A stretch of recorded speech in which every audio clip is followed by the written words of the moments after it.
Istilah new normal sebetulnya bukan istilah yang baru.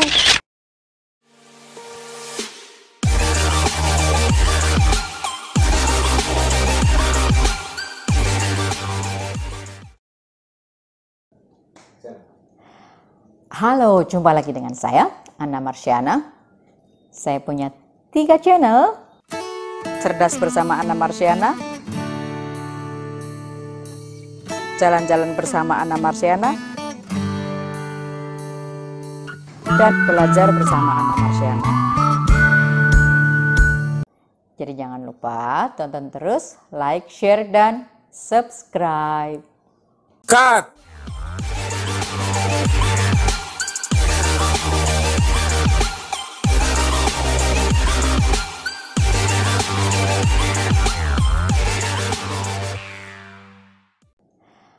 Halo, jumpa lagi dengan saya, Anna Marsiana.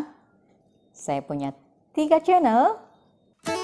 Cerdas bersama Anna Marsiana, Jalan-jalan bersama Anna Marsiana,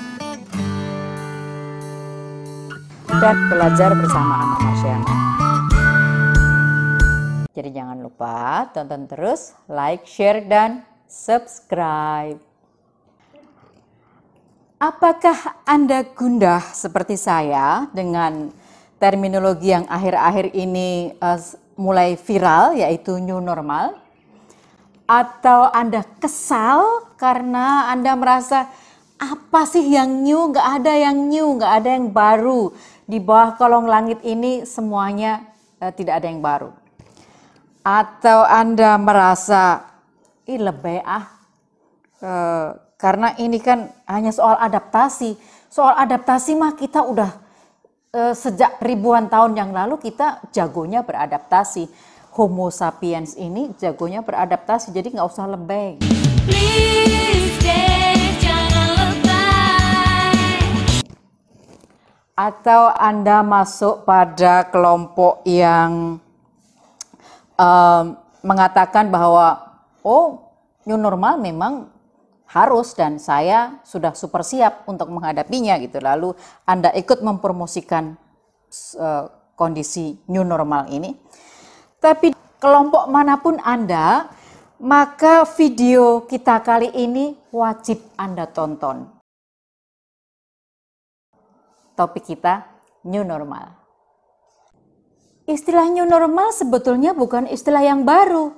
Dia diperkenalkan sekitar tahun 2009 dalam rangka menghadapi situasi pasca krisis keuangan, krisis ekonomi 2007-2008. Ini istilah yang sudah sejak 2009 diperkenalkan gitu. Banyak dibicarakan orang ketika bicara dalam konteks ekonomi, dalam konteks bisnis. Tapi satu hal yang mungkin banyak orang belum tahu, sebetulnya juga dibicarakan dalam konteks COMDEV, Community Development atau pemberdayaan masyarakat gitu. Yang saya catat itu adalah seorang aktivis community development dari Amerika, Paul Glover, yang dikenal dengan tulisannya tentang Gotta Find a Better Way. Di mana dia mengatakan we need to find new normals in community development.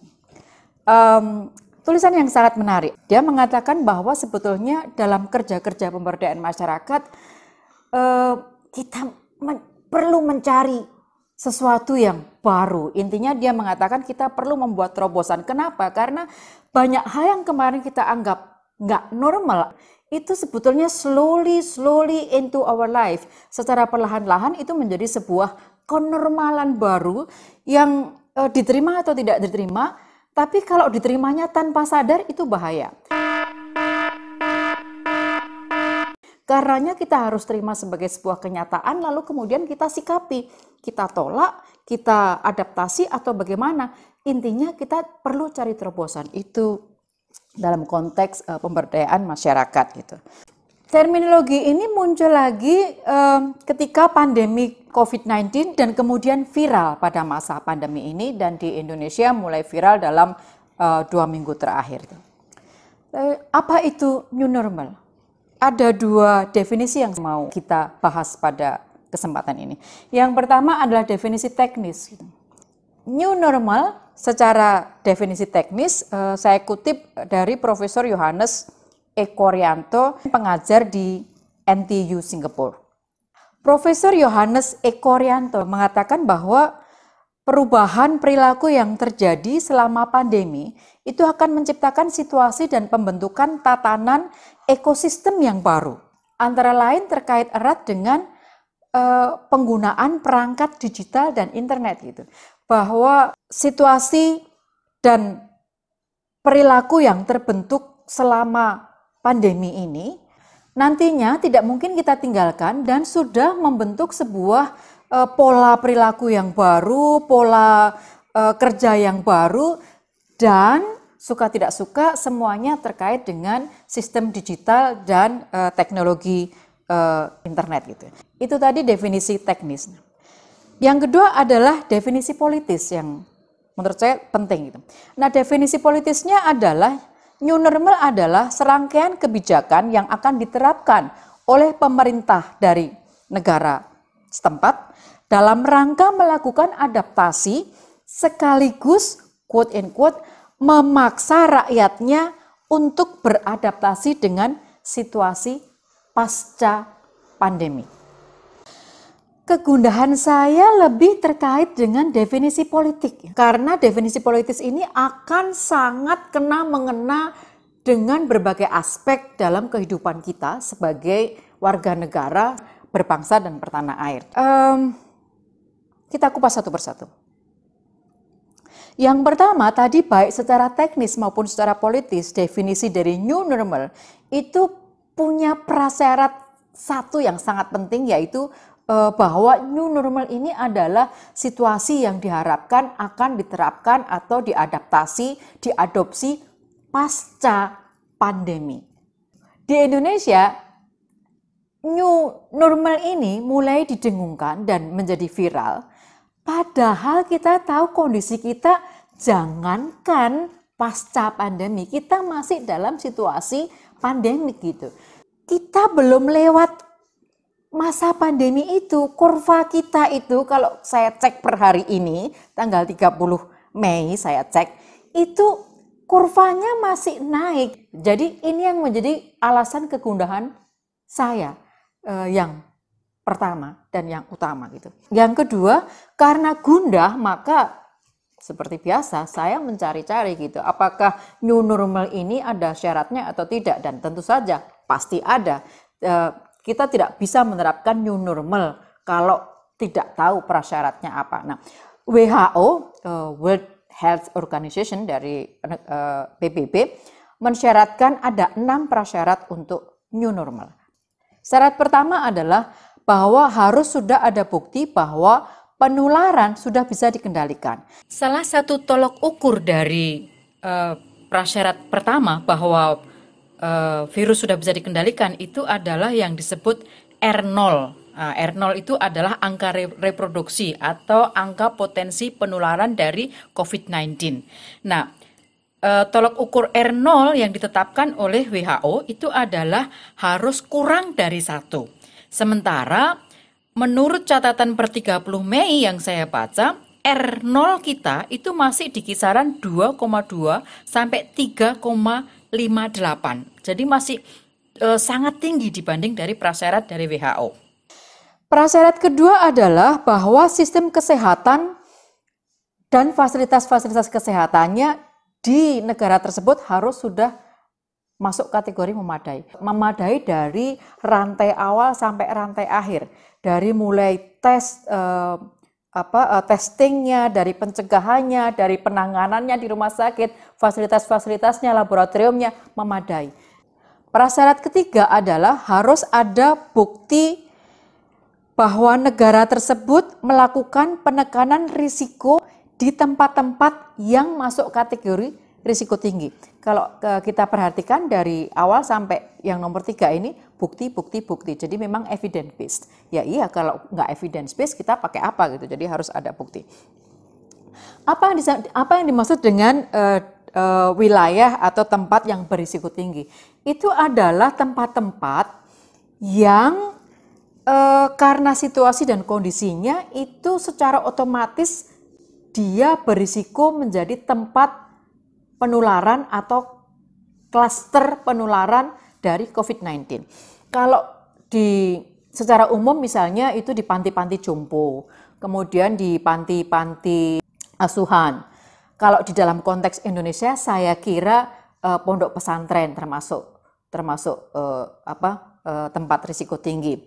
Kemudian asrama-asrama pondokan seperti di Jogja misalnya, asrama-asrama mahasiswa itu sekarang ini saya melihat trennya 8 tahun terakhir ini kos-kosan itu bukan lagi rumah penduduk dengan 2-3 kamar yang dikoskan, tetapi trennya itu asrama, puluhan kamar begitu ya. Mereka masuk risiko tinggi. Jadi tempat yang dianggap risti atau risiko tinggi ini adalah tempat-tempat di mana karena situasi dan kondisinya orang banyak berkumpul di situ dan kemudian tidak bisa dihindari akan mudah saling sentuhan, bersinggungan, dan seterusnya. Sulit untuk menjaga jarak secara fisik, itu maksudnya. Prasyarat yang ketiga ini mensyaratkan harus ada bukti, bukan hanya protokol untuk jaga jarak misalnya, bukan hanya protokol COVID-19 yang harus ditepati. Mungkin protokol sudah ada, tapi protokol ini karena memang namanya tempatnya risti, akan sulit diimplementasikan gitu oleh para penghuni di tempat risti itu, sehingga harus ada bukti bahwa protokol ini sudah ditaati dengan berbagai cara, misalnya penjarangan kamar gitu. Nah ini sulit sekali. Bagaimana kalau di asrama yang kita terbiasa sharing kamar ya, satu kamar 2-3 orang, atau bahkan kalau di beberapa pondok pesantren itu kadang-kadang lebih dari 3 orang satu kamar, atau di kos-kosan juga ada yang sifatnya semacam barak 4-6 orang satu kamar. Nah itu risiko tinggi, plus kenyataan bahwa memang banyak orang masih terpaksa harus keluar mondar-mandir karena tuntutan ekonomi, sehingga artinya perjumpaan dengan orang di luar sana itu lumayan tinggi, kemudian pulang bersinggungan dengan teman-teman di kamar dan seterusnya, itu maksudnya. Nah, itu poin ketiga. Prasyarat yang keempat adalah adanya protokol pencegahan di tempat kerja, di tempat bisnis, di tempat industri yang harus diterapkan secara ketat pada kebijakan new normal. Oke. Yang pertama saya apresiasi, saya tahu bahwa Kemenkes sudah mengeluarkan 3 jenis protokol gitu ya. Nanti Anda cek di tempat kerja, di dunia industri, satu lagi saya lupa. Tapi ada 3 protokol yang saya tahu. Tapi konteks di Indonesia ini sangat kompleks. Kita ini satu multi budaya, multi etnik, multi kerjaan gitu. Dan protokol tadi yang masuk dibuat itu masih sifatnya yang menurut saya yang formal job gitu. Lagi-lagi persentase terbesar kita terkait dengan pekerjaan itu ada di sektor informal. Gitu. Nah di sektor informal kita juga sangat beragam. Kalau itu tidak tersentuh, saya gundah setengah mati. Dan bagaimana mesti membuat protokol di setiap spesifikasi yang berbeda-beda dari pekerjaan informal itu. Saya harus mengatakan kalau tidak melibatkan masyarakat dan CSO, rasanya pemerintah tidak akan sanggup melakukan. Syarat kelima yang ditetapkan oleh WHO itu adalah bahwa faktor risiko pembawa virus dari luar atau carrier dari luar area itu dibatasi. Oke, kita sudah menerapkan PSBB, tapi pada saat yang sama kita tahu bahwa penerapan itu bolong-bolong di banyak tempat. Tentu ada banyak aspek di sana, ada aspek pemerintah tidak mungkin melakukan pemaksaan seperti di India misalnya dengan polisinya yang menggebuk-gebuk. Ini kita negara yang menghargai HAM, negara demokrasi. Oke, tapi poin kedua juga adalah fakta bahwa masyarakat kita, ini harus kita akui, suka tidak suka, bahwa masyarakat kita ini masyarakat yang sangat susah mendisiplinkan diri. Tapi saya juga tidak setuju kalau kemudian pemerintah melakukan pendekatan yang militeristik, yang sifatnya kekerasan dalam melakukan pemaksaan disiplin itu.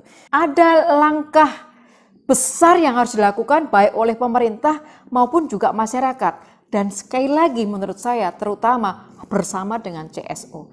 Tanpa mengajak CSO, saya betul-betul tidak yakin akan sukses.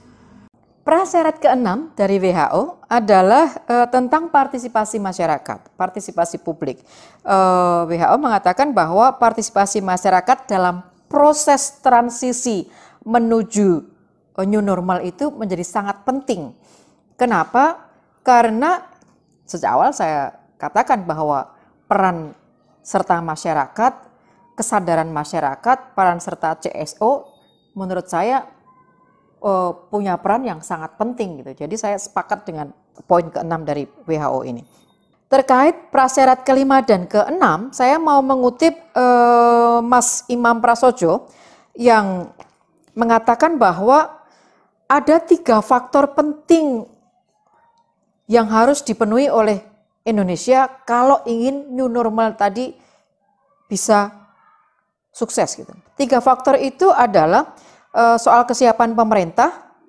Di situ saya punya tanda tanya besar dengan kesiapan pemerintah, tanpa mengurangi apresiasi saya atas banyak program-program pemerintah pusat, karena dalam faktanya ketika sampai di daerah, sampai seminggu yang lalu saya masih menerima informasi keluhan yang mengatakan bahwa di desa-desa di kabupaten kami, ada di Kalimantan Barat, belum bisa melakukan adjustment atas alokasi anggaran desa gitu, sebagaimana yang diinstruksikan oleh pemerintah pusat. Ada saya mengirimkan beberapa guidelines gitu ya tentang adjustment anggaran desa. Saya tanya mengapa?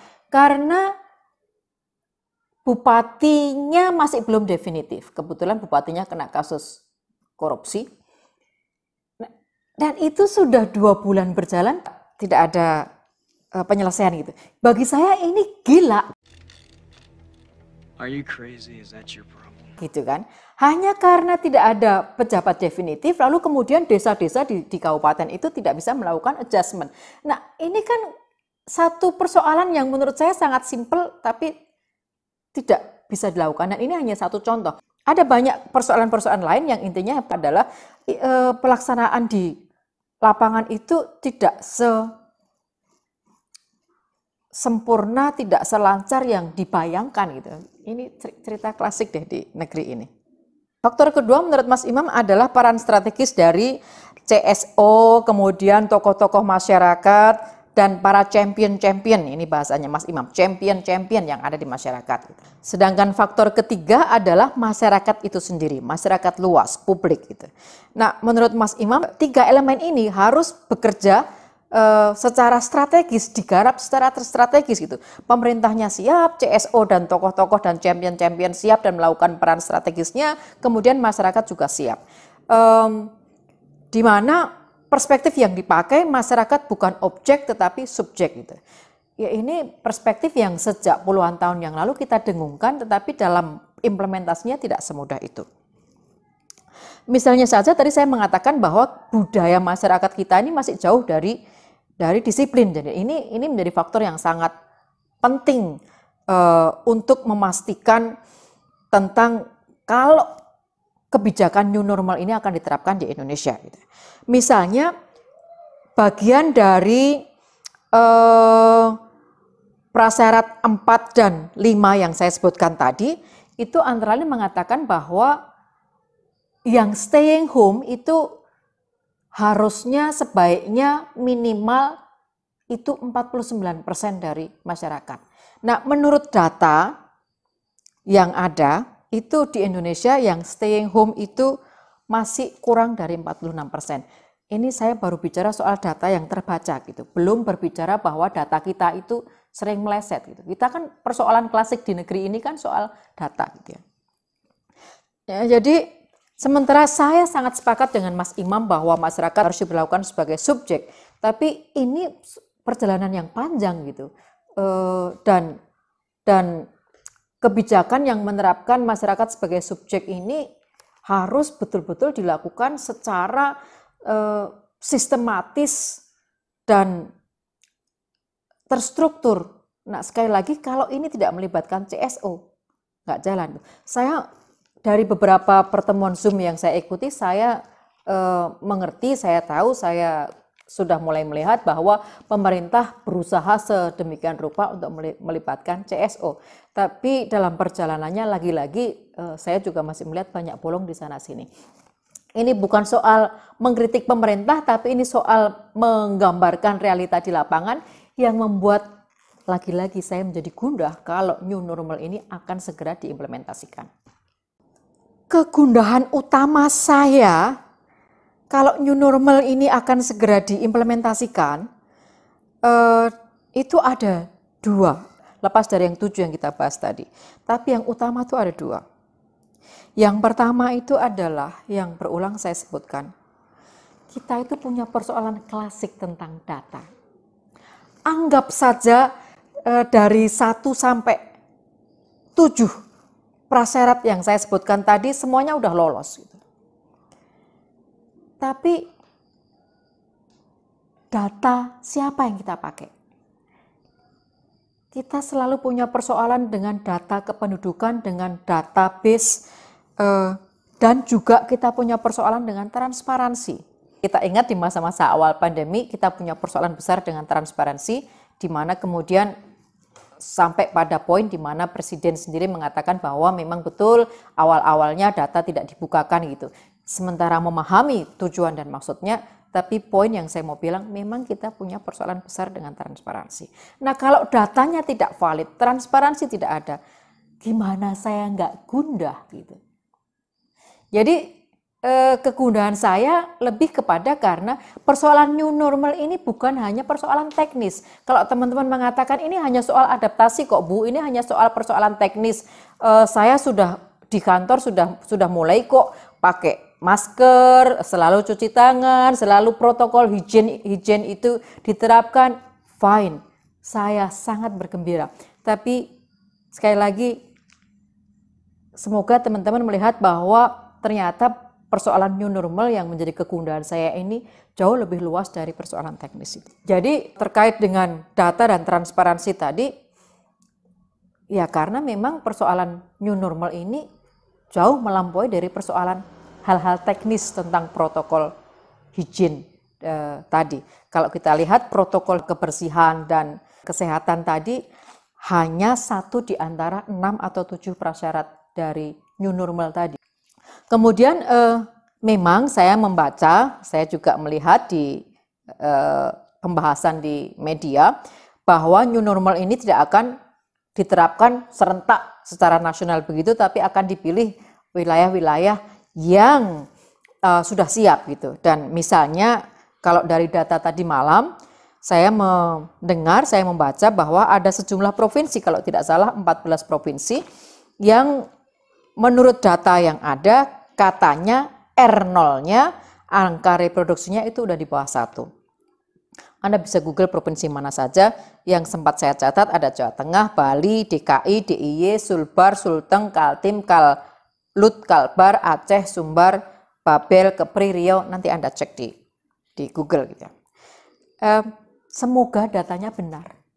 Semoga, karena kalau saya ngecek beberapa, nampaknya ada yang tidak benar kalau dikatakan R0-nya itu di bawah 1. Yang kedua yang membuat saya masih gundah adalah sampai hari ini sejumlah negara yang sudah mulai melakukan pelonggaran dari kebijakan lockdown maupun kebijakan pembatasan sosial yang diterapkan, itu ternyata mulai muncul gelombang kedua atau minimal muncul klaster-klaster penularan yang baru.